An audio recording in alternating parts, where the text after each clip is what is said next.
Okay, good afternoon, everyone. My name is Matt Garland. I work at the UK Hydrographic office. I work in a team called the Technical Partnerships team. It's our main role and responsibility to work with or partner with anyone that's likely to display or integrate S-100 products in the years to come. So I've been invited along today to speak to you about S-100. And hopefully this is what we'll cover. Because I'm the first topical presenter, I guess, I thought it'd be a good idea to give an introduction to what S-100 is and cover the fundamentals. So I'm going to talk through what S-100 is, the S-100 timelines, because they all seem to be of interest. And as the days, weeks, and months go on, we're getting ever closer to those two important dates, which we'll touch on in a moment. And then I'll home in on to some of the S-100 product specifications. I'll talk particularly about 4 product specifications that as a HO we're most interested in at the moment. And then finally, to finish, if you're all still awake, we'll see, I'll spend the next 10, 15 minutes talking about the S-100 trials, which have been many months in the making, but the last couple of weeks we're really starting to get some traction. Okay, so what is S-100? What is it about? Why do we need it? How's it come about? Well, S-100 is the IHO's new data framework, designed to support the next generation of navigational technologies. It was developed as a universal standard, extending the range and improving the compatibility and usability of hydrographic data.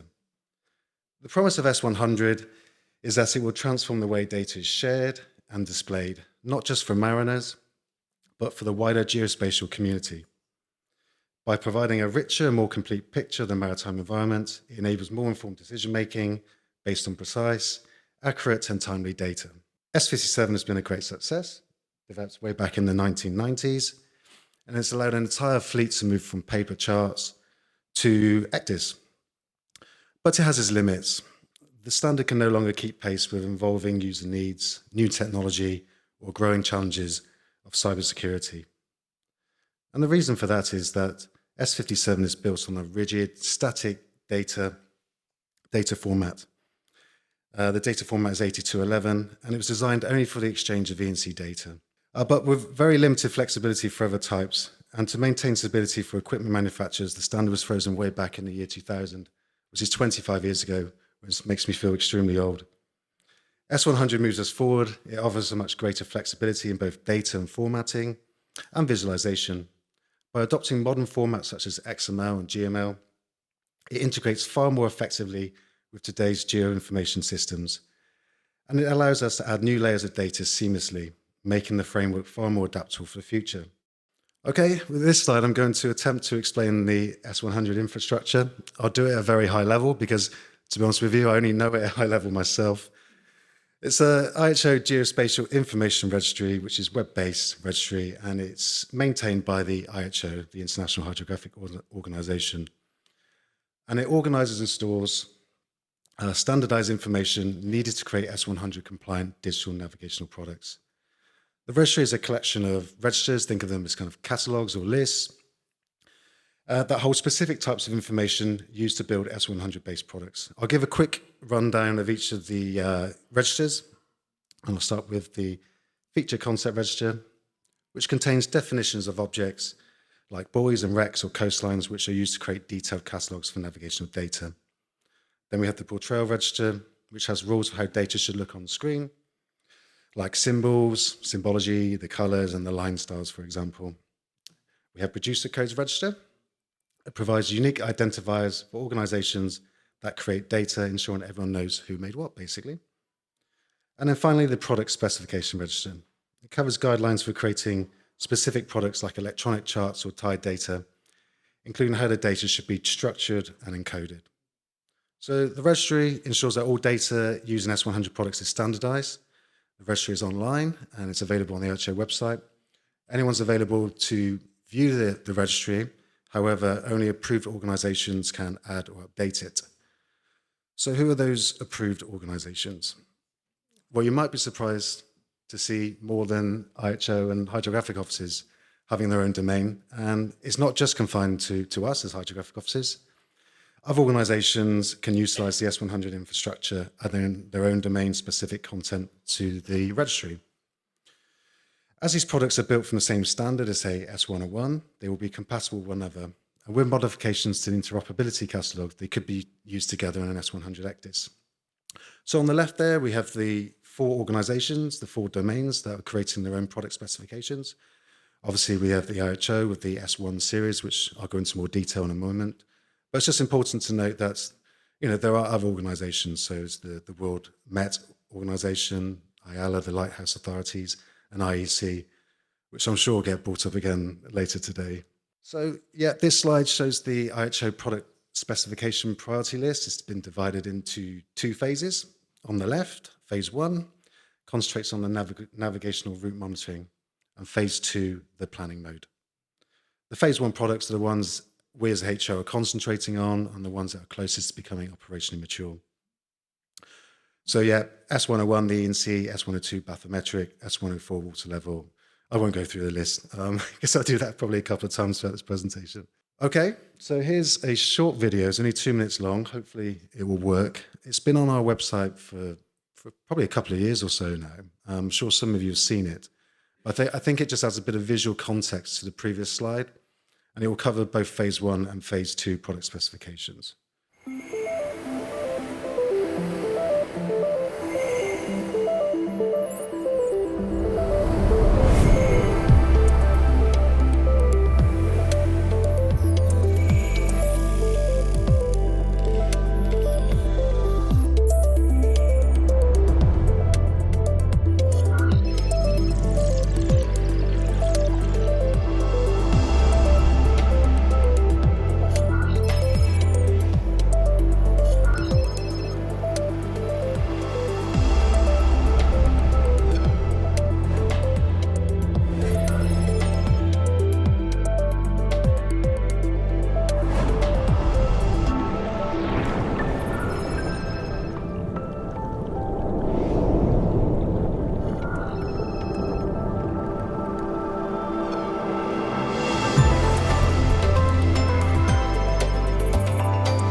Okay, so this is new. This has just been added to our website. We used it at our Sea Asia exhibition on our stand. It's a kind of an interactive board. It was a touchscreen board, so people could come up to the stand and select these buttons and find out more about S100.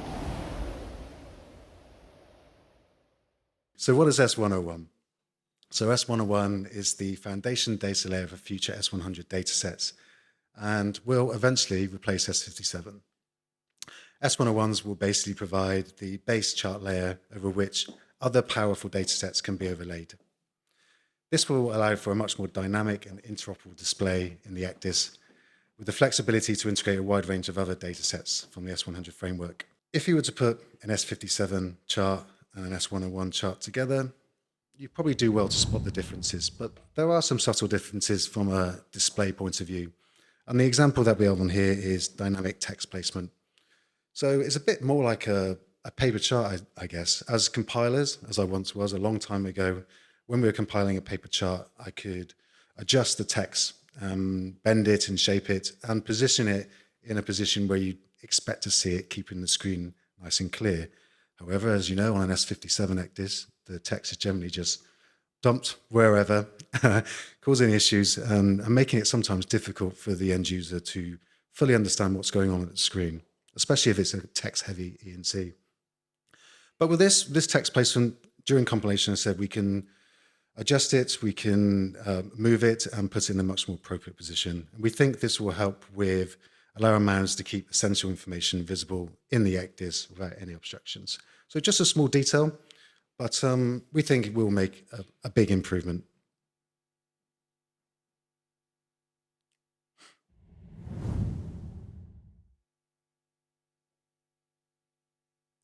Okay, so the next generation of navigational solutions are being developed with improved encryption and a much more robust security scheme. Basically, what this means in the S-100 world, that at every kind of touch point the ENC goes through, whether it's a HO, a rank, or a VAR, it can be signed off. It can have it can be digitally authenticated at every stage. And also in the S101 world compared to the S57, in an S57 exchange set, it's basically just the ENC file and the update files that are signed. Whereas in S101, every file will be signed, so all the auxiliary kind of text files will be signed off too. So it just reduces the possibility of any kind of nastiness going on, someone coming in and trying to jeopardize the ship by attacking what would have been text files that were kind of open up to attack.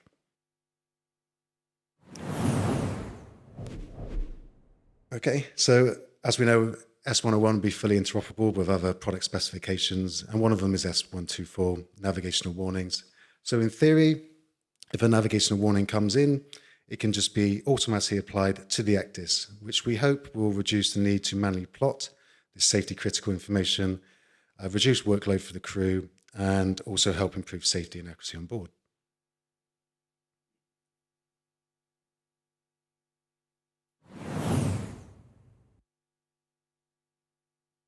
And finally, for 101, FLS updating. So S100 has been designed with machine-readable features and portrait catalogs, allowing for kind of plug-and-play updating. This means that, say, there's an update to any symbology, it can be done seamlessly, online and remotely, whereas before in the S57 world, generally it meant that a technician or an engineer had to board the vessel and update the ECDIS manually. So we think this will lead to less expensive software upgrades in the ECDIS and could reduce downtime.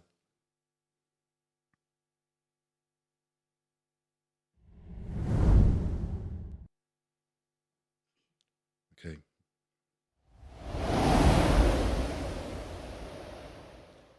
Okay, S102. Let's find out more.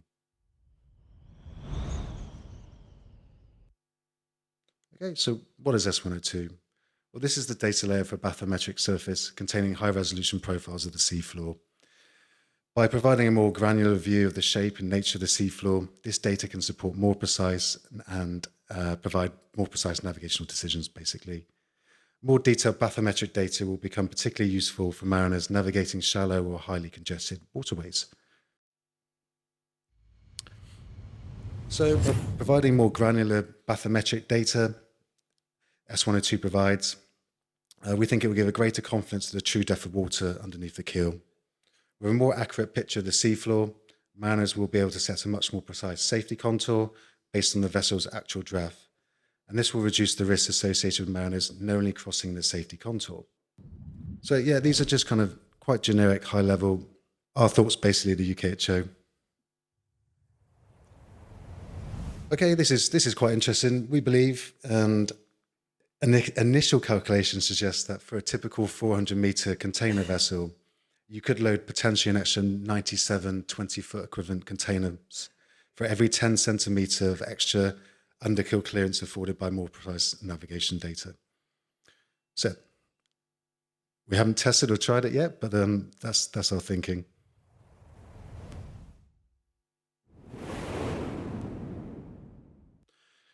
So yeah, simplifying navigation in complex areas. Basically what this slide shows is that through a channel, if you were to use S102 data, you could set your safety contour to a 1 meter resolution, I guess, a 1 meter safety contour.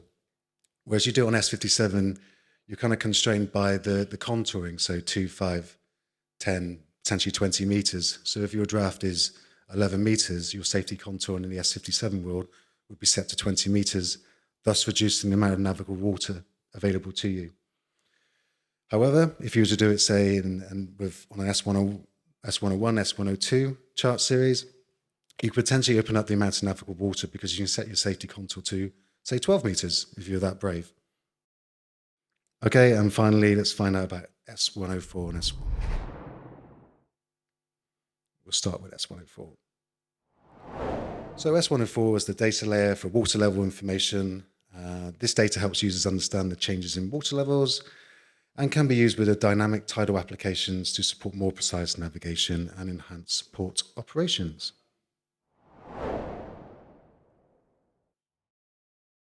So S111 is the data layer for surface currents. It provides information on the speed and direction of the surface currents. And we think this is particularly helpful in constrained areas. So basically the arrows are pointing in the direction of the surface currents and the size of them show you the strength of the currents. Pretty simple.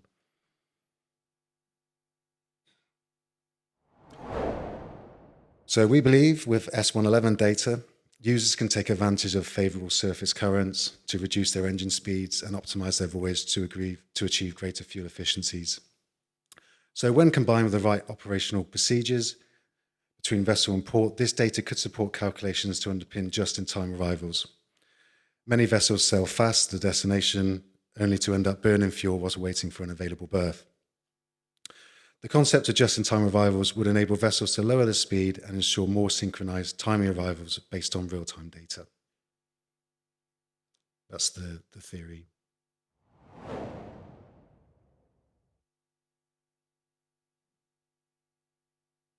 And finally, for this one,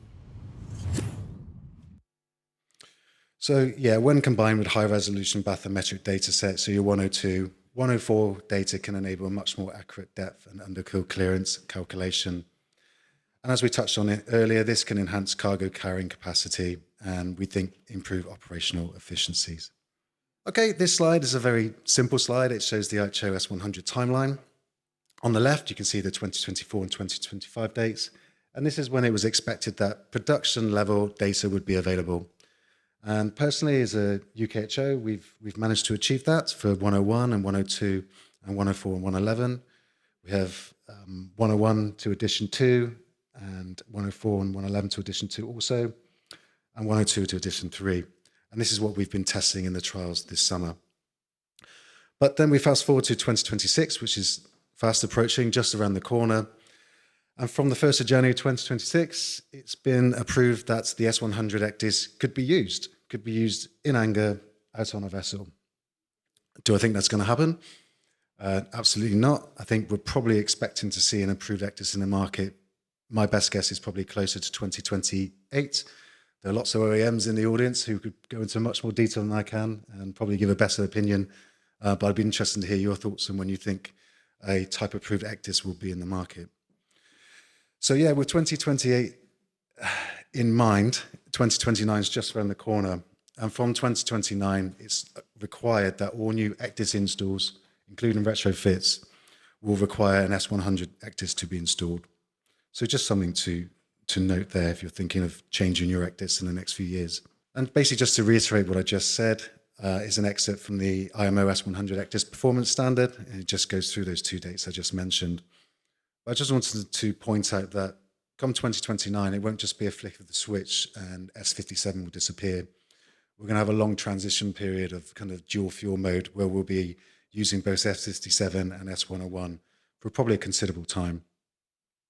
But this dual fuel model will have near identical presentation regimes to ensure a seamless transition. That's the aim. And this is something that we're hoping to test in our trials this year.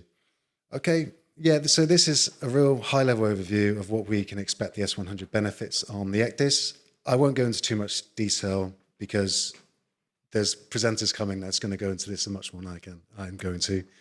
But just to summarize, it's going to support the dual fuel mode, so S100 and S57. It's going to support and display interrogation of multiple S100 products, so stacks of data sets. And it's going to be interoperable with other S100 product specifications. It will allow intelligent ECDIS query functions, allow real-time, potentially real-time information. I say real-time, as close to real-time as we can get it. And there'll be no software upgrades to modify the chart content. Okay, so for the next 10, 15 minutes or so, I want to talk to you about the S100 trials we've been working on.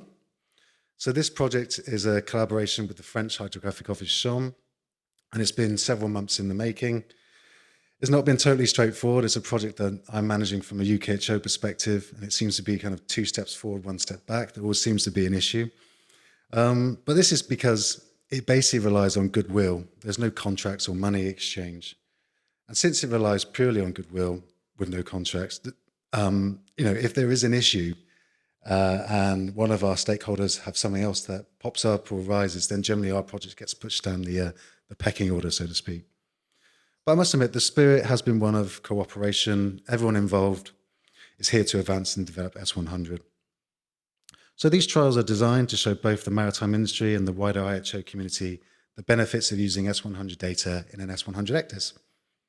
The ultimate aim is to demonstrate how S-100 can improve navigational safety. The results will be fed back into a safety case, which is required for IMO adoption of S-100 ECDIS, as well as support the ongoing development of IHO standards and product specifications. So we chose the route Portsmouth to St. Malo, basically because it adds some useful complexity, I guess.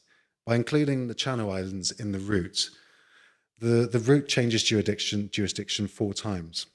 And this is all done in a relatively short passage. So I think it's important to note that this is the first S-100 trial of its kind, 2 hydrographic offices working together. We're testing 4 interoperable product specifications, 101, 102, 104, 111. And importantly, we're doing so in open water, using production level S-100 data. And in my view, this makes it a significant milestone. Just to highlight as well that these trials are formally recognised by the IHO. They're an internationally recognised testbed. And as part of this, we'll be making the data available, I don't know where yet, most likely on our website, to anyone that wants to come, download it, play with the data, and potentially, we'd hope, you provide some feedback on it. Okay, so there's a lot going on this slide, lots of logos and pictures, but this slide shows all of our trial partners for the sea trials. At the top, we have 4 AMs that have agreed to take part. Now, the sharp-eyed of you will have noticed that there are 6 logos rather than 4, and that's because Seven Seas, Chartwell and Ray Marine have combined their expertise, I think it's fair to say, and provided an ECDIS for these trials together. In the middle box are 2 simulation centres. We're planning to run a shore-based trials with them next year, and the preparations for that are well underway. And finally, at the bottom box, you can see the organisations that are involved. These guys are going to be donating vessels to us for a period of time so we can actually carry out this S-100 testing on sea. And we have the Royal Navy there with the HMS Time and the Stenenvinger and the newly added Tarifa Jet, but I'll explain that in a moment. So really quickly, to make sense of how these different stakeholders fit together, I'll explain them in 3 phases. The first phase is the shore-based trials. As I said, this is planned for next year. And what we're hoping to do is implement OEM software into the simulation systems at SeaSmart in Amsterdam and Warsaf's in Portsmouth. Now, there's some technical challenges to this because we're trying to implement another OEM's S-100 ECDIS into a simulation environment, which is managed by a different OEM. And also the data that we have to provide needs to be of really high quality and high resolution for it to work well in a simulation environment. So these are a couple of challenges that we'll be facing next year and something for us to work on. For this purpose, we're producing new S-100 data for the Port of Southampton. This is partly down to the fact that we now have 2 Southampton pilots that are going to take part in the trials. So these pilots actually navigate these waters day in, day out, and then they're going to come in and test the S-100 data, and hopefully we'll be able to get some really good feedback on the comparisons between the 2 data formats. The second part is the Defence Sea Trial. That's what I called it. And this is OSI. They provide the WECDIS for the Royal Navy. And they recently installed an S-100 ECDIS on HMS Tyne. So the Tyne is an offshore patrol vessel, and it's one of the busiest in the fleet. It has a vital role in protecting the UK's economic zone and territorial limits. I think it spends most of its time shadowing Russian vessels at the moment. So, yeah, as I said, the ECDIS was installed last month, and the crew are already becoming familiar with the ECDIS. They're familiar with it because they already used the OSI S57 ECDIS, so it's a slight change for them. But they're starting to have a play whilst the ship is currently in maintenance mode. So it's being stocked for the next month or so. But the aim is in October to basically get 2 days of their time to sell the full route, with them concentrating specifically on the S-100 ECDIS and the S-100 data. If that happens, we should get some excellent feedback because, as I said, they're purely focusing on the S-100 ECDIS and giving all their efforts to that. And then finally, the third part is the commercial sea trials. Here we're doing it with our friends at Navtor and Fruno, and also our other friends, Seven Seas, Chartwood and Raymarine. They're working alongside the Stena Vinga vessel and the Tarifa Jet, who are owned and chartered by DFDS and Stena Line. So it was going really well. We had the vessel, the Stena Vinga, which is owned by Stena Line, but chartered by DFDS. So there's a bit of complexity there in terms of setting up these trials. As I was booking tickets to board the vessel, I realized that the vessel no longer did the full route. So it was going from Portsmouth to Jersey down to St. Malo and back again. However, it could only have been a matter of days or weeks. They stopped doing the trip from Jersey to St. Malo. So quite desperately, and now back in touch with DFDS, and we're having promising conversations of introducing a second vessel, which is the Tarifa Jet. It's a fast-paced vessel. It can operate in between St. Malo and Jersey in 2 hours. But I think the silver lining to it is that potentially, I'm hoping, that in the next 6 weeks or so, we could have a second OEM trialing their S-100 ECDIS on a second vessel in parallel. So kind of two birds, one stone, I guess. So the first commercial S-100 trial took place on the 27th and 28th of August, only a couple of weeks ago, and it was aboard the Stena Vinga on a voyage from Portsmouth to Jersey. The trial team included myself and Tom Mellor from the UKHO, as well as Andy Murray and Jamie Townsend from Raymarine. It was a really good opportunity, at the very least, just to get on board the vessel, meet the captain, Johan is his name, and his bridge team in person. And it was really valuable in building relationships. So during the trials, we successfully loaded S-101 and S-102, but we come across early issues with 104 and 111. Basically, the data couldn't load because I believe we had some catalog file issues that prevented it from loading the ECDIS. However, Andy luckily had access to the Starlink internet, so we had decent internet and was working hard with his team in Seven Seas in the office, and they converted it to sync. It was a bit of a workaround, but we managed to get S-11 loaded. I think we struggled with S-104, Andy, I believe, didn't we? Yeah. This only happened a couple of weeks ago, so we're still kind of doing kind of post-wash-up exercises of what actually happened on the day. But yeah, eventually we got S-111 loaded. However, another issue arose, and we had kind of contradictory display of two S-100 data sets. We had one showing nice, small, lovely little arrows pointing in the right direction, showing 1 or 2 knots of current, which actually fitted with what we were seeing on board the vessel. And then the adjacent S-111 dataset showed huge, great big red arrows pointing in the opposite direction, showing potentially 40 knots.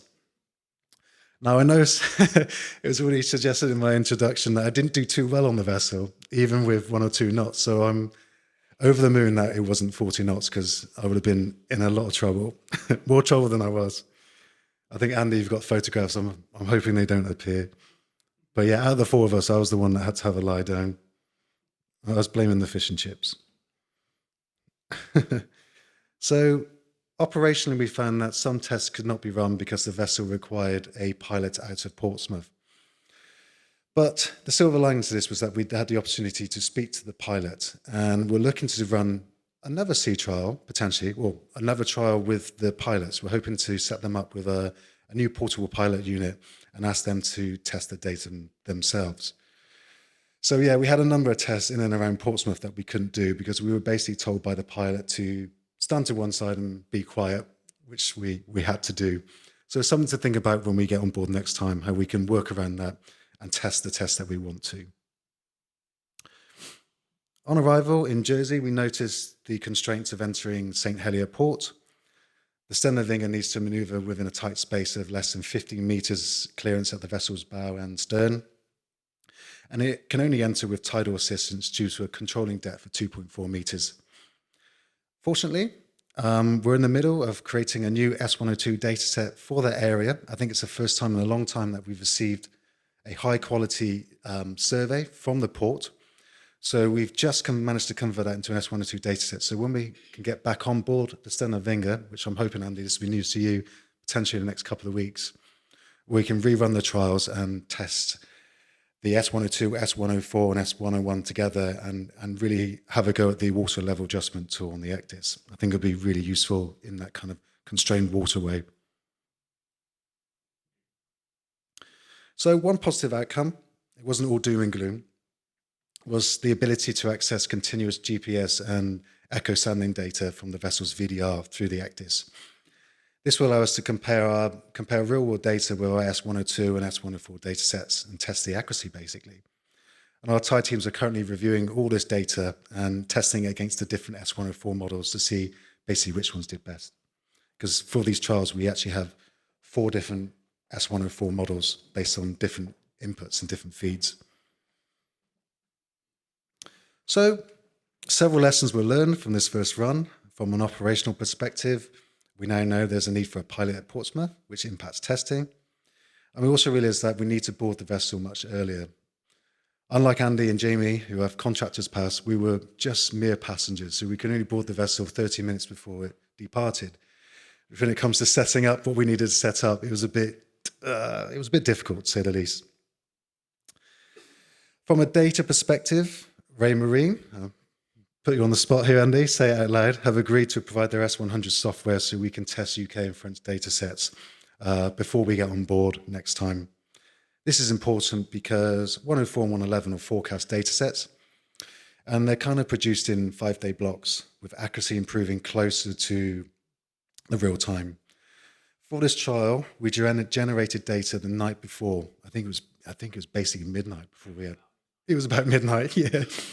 Yeah, my colleague Andrew wasn't happy about that, nor was his wife, but leaving little time for testing. So we're now working with Sean. I said it's only happened a couple of weeks ago, and the rest of the team had been in and out, so we didn't have too much chance to kind of post-analysis of the trials and of the data. But when we can all get back in the office, we're going to speak to Sean, resolve the data issues that were identified. And as I just said, we're hoping to plan a second sea trial later this month, rerunning the same route. And we hope that we've got everything out of the way from the first trial. We can put everything right. We know where we need to improve, and we're confident on the next run that we'll start to get some really good results and hopefully some decent feedback. And really quickly, thanks for bearing with me. I know you're having for 45 minutes.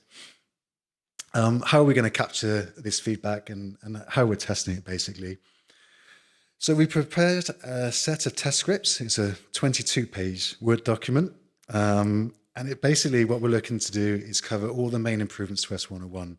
So as you can see on the left here, some simple 101 changes. We have the text placement. I can't read the other one. I think it's a speed something. But we're also going to include some dual fuel testing as well. So we're going to be looking at adjacent S57 and S101 ENCs together, and we're going to transit through those and see what happens on the ECDIS and check for any issues. Because as we know, we're going to be using dual fuel for potentially a long time come 2029. So it's important that this works well. Then hopefully what we're going to do is also test UK and French data sets at the territorial limits, see what happens when we transit from our waters into French waters. So looking at not just the 101 ENC and how they tie up together, but it won't be 102, but potentially 104 and 111 data sets as well, just to make sure that we won't get what we had before, where totally contradictory S11 current information.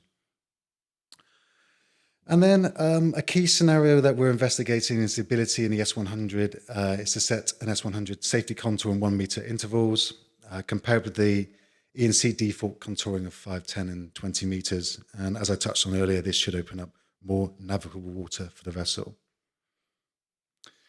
And then we're hoping to include S104, which will then allow us to dynamically adjust the safety contour. So as tide changes in and out of the channel, so will your safety contour. I think this function is going to be one of the game changers in the S100 world. I think I have an example of it in a moment, of it working. So yeah, I'll touch on that in a moment. And then really quickly, each test script specifies which cells, so on the left here, each test script will denote which cells and datasets should be used, provides a scoring system of 1 to 5, so like some quantitative feedback from the end user, and there's some space for some comments.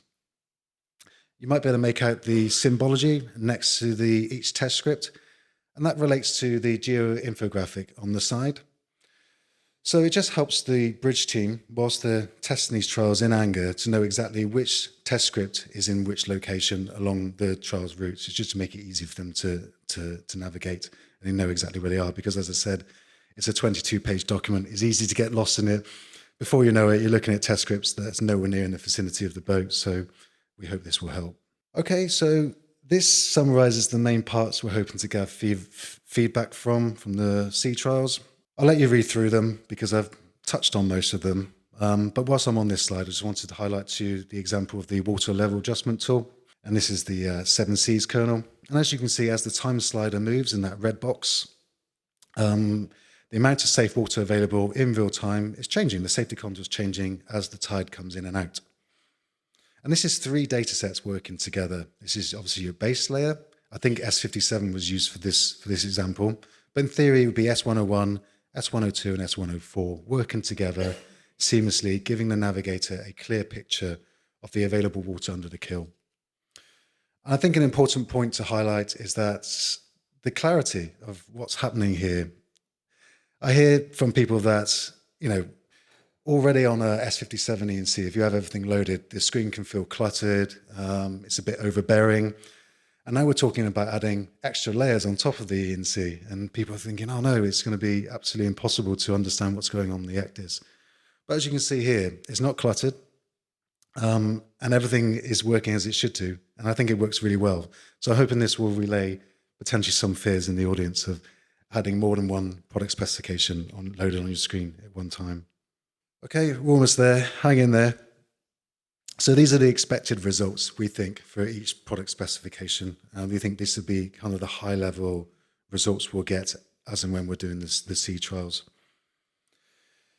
If these results are confirmed, they will provide a strong business case for promoting and selling S-100 to the maritime industry. So when S-100 ECDIS becomes mandatory in 2029 for new installs, there'll be no requirement for industries to purchase the supplementary S-100 datasets. So this makes it essential. We can clearly demonstrate their value. And I think through testing and trials across different environments, different vessels, different operating conditions, we believe we can show how S-100 products deliver optimization benefits, leading to cost savings and efficiency gains. And hopefully safety improvements too, let's not forget safety, which we think will be enabled by more precise, detailed, and regularly updated data. We expect these trials will naturally highlight the practical benefits of S-100, both operationally and economically. And over the coming months, we aim to provide concrete insights that would demonstrate the real-world value of these products. That's it for me. Thanks for sticking with it. I know there was a few technical issues, but yeah, hopefully you got something out of it. Thanks very much for listening. Thank you very much, Matt. Since we have a little bit of time left, we could take some questions from the audience, if there are any. Matt, yeah? All right. I would like to ask you a first question on the display. A less cluttered display is, of course, very desirable, but one of the things I recognize as a navigator is I kind of miss the soundings. Where are they? I mean, they're there. It's just when you have 102 loaded, which you can toggle on off, it just overwrites the soundings because, in theory, the 102 bathymetric dataset is not always, but more up to date, but generally more accurate as well. Because instead of relying on one depth sounding every, 30, 40 meters on the chart, you're potentially having them every couple of meters, depending on the resolution of the 102 bathymetric dataset. So, yeah. I understand you missing the soundings, but they're there, and you can toggle the 102 data set off, and you can view it. So, yeah, don't fear, they're still there. And Matt, if you from the UKHO would have one free wish you could ask to the OEMs, maybe here in the audience, and what would that be? Anything. something useful against seasickness does not count. Yeah, this is going to be a running joke. Just for a bit of context, I did have fish and chips just before, and as I said, I'm blaming that. But by the end of the day, I did end up with about 6 motion patches, and I had 3 seasick tablets as well, and it did do the trick in the end. Yeah, I must admit, I'm dreading the next sea trial, and apparently the HMS Time is susceptible to rocking a lot more than the ferry. So, yeah, I may ask a colleague to do that one instead of me, to be honest with you. But okay, so what would I ask the OEMs? Oh. Well, I'd be interested in knowing if they think what I've suggested is the 2028 date of having an approved ECDIS in the market. Is that a reasonable date, or do they think they can do it sooner than that? I know they're still waiting on maturity of a couple of standards before they can go through the ECDIS process of having it regulated and approved ECDIS. So yeah, that would be my question. And also, as a hydrographic office, have we done enough in providing enough data to them so they can start testing their systems? Obviously, we provided our trial partners a lot of data. I think relatively quite a lot of data. But I think there's always more that we can do. But as that said, it is an internationally recognised test bed now, so we will be making the data available to everyone outside of our trial partners as soon as we possibly can. So yeah, 2 questions, I guess. There. Well, I'll speak to them over a beer, I guess. Yeah, of course. Yeah. Any further questions from the audience?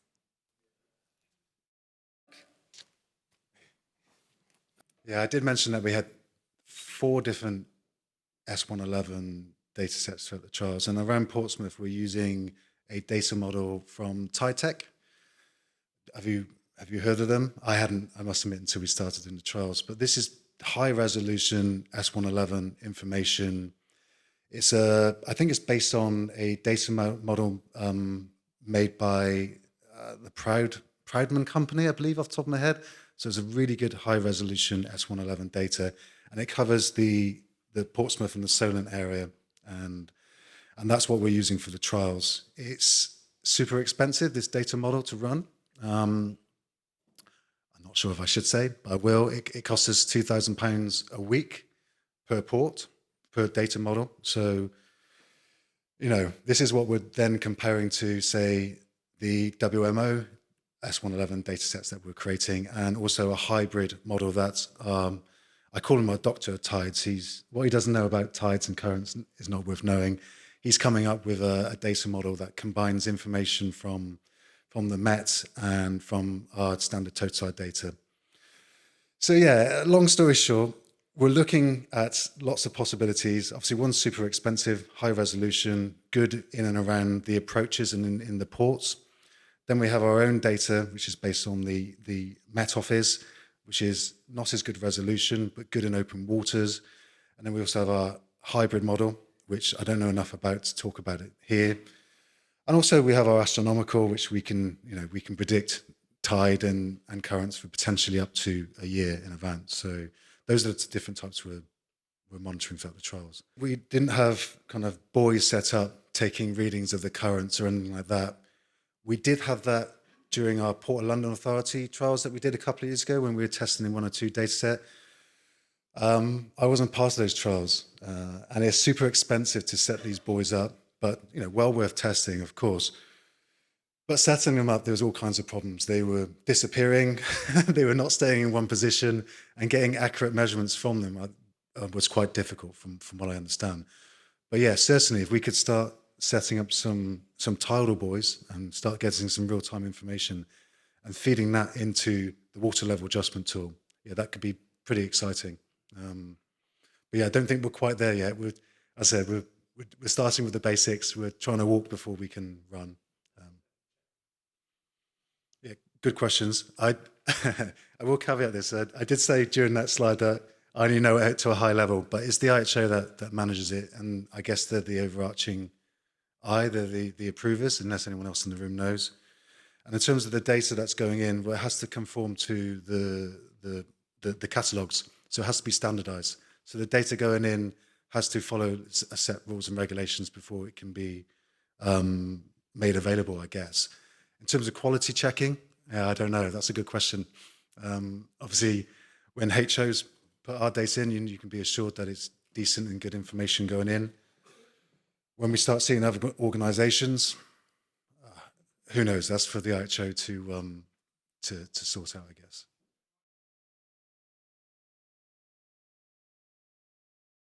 We didn't test as much as we'd like to have tested, but some small subtle changes. They like the coloured infill, the buoyage, the clarity there. I know it's just a tiny change, but yeah, Johan, the captain, said it added real kind of clarity to what he was seeing, and the symbology popped. I know Seven Seas have been doing that already for a while, haven't they? They're coloured infills, so it's not totally new to you guys. But yeah, I said it was more of a relationship building exercise, I would say, rather than the data side of things. So there's lots of lessons learned. He loves the S-100 ECDIS. He only had good things to say about that, especially compared to the ECDIS he currently uses. Obviously, I won't say what that is. But he's been playing around with the system. He's playing around with the data. He does see the benefits of what S-100 is going to bring. He's been tinkering around with it when we're not on board.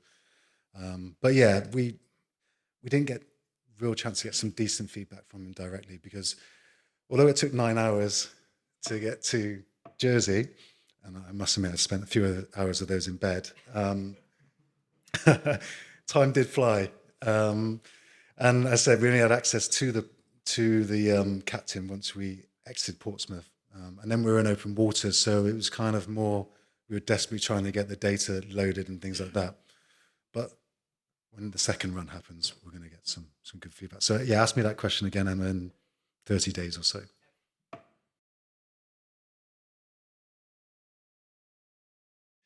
So at the moment, we're just in our kind of testing and trialing stage at the moment, Constantine. So we created 17 S-101 ENCs, as said, to production level for these trials. We're then looking at 10 S-101 ENCs for the Port of Southampton for the next set of trials. Beyond that, I'm not too sure. I'm not sure we're fully aware of what's going to happen come 2029.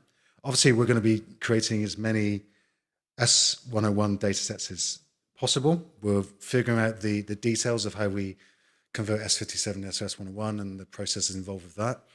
There's so much going on within our operations teams and trying to fully understand how it all fits together. But I think the aim is to get at least 2 ports out as soon as possible. So I'm not talking 2029, I'm talking closer to 2026 with the full stack of data. So 101, 102, 104, 111. Because we think rather than, say, putting out 100 S101 ENCs, we think our energy is better spent making sure that the stack of data sets in a smaller number of use cases is better than having, say, 101 ENCs dotted around the coastline of the UK. That's a politician's answer. I don't know, to be honest with you, exactly what our plans are in the next few years. That's not for me to decide, but as of next year, we will start to be sharing more information. As I said, at the moment, it's very much a testing and trialing phase for us. So I gave a presentation to Carnival Cruises last month, I think it was, at the Sea Smart office, and they're thinking about upgrading the bridge to a couple of their vessels. When we talk about upgrading, we're talking £1.5 million. So obviously they're looking to potentially upgrade a couple of vessels in a few years' time, but they're starting to decide what they want to do already. They actually didn't know about those 2 dates, 2026 and 2029 dates. So when I discussed that with them, there was a few alarm bells ringing, and they're desperately trying to get plans in place to come 2029 because they have to change their ECDIS and the other bridge equipment, basically as the 29 date comes along.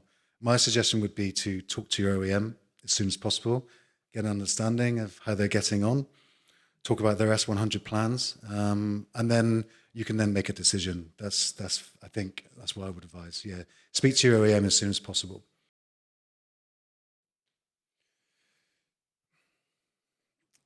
Yes, I think so. But if the 2028 date is what we think, is when we're going to start seeing type approved ECDIS in the market, it doesn't leave long to get training done.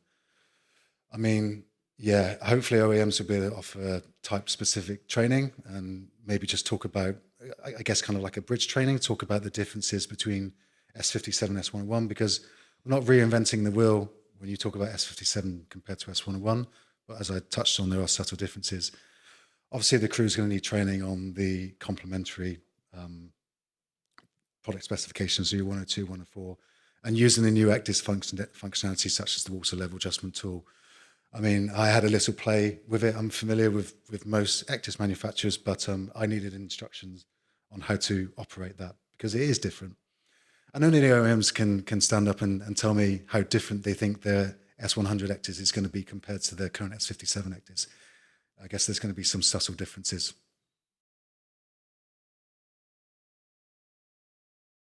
Yeah, no, good questions. I don't know about the price. It's not something we're considering yet. But yeah, you're absolutely right. It's just the 101. That's mandatory. It's an E&C. And I think that's what I touched on in my last slide. We have to prove the value of the other data sets. We have to prove their worth, why 102 and 111, 104 should be purchased. And this is what, hopefully, these tests and these trials will start to show. And hopefully over the weeks and months, we'll be able to, as a hydrographic office, start building, I guess, a business case to the industry and the wider industry as to why we think you should be purchasing these supplementary data sets. But in terms of price, that's not something we've considered at the moment. But yeah, good question. You will have the chance to ask Matt a few more questions because he's also part of the panel. But before we can learn more, ask more questions, I have to send you into a break. So coffee is ready and waiting for you. Please try to be back in about 15 minutes and then you can ask more questions. Thank you very much for this very first session.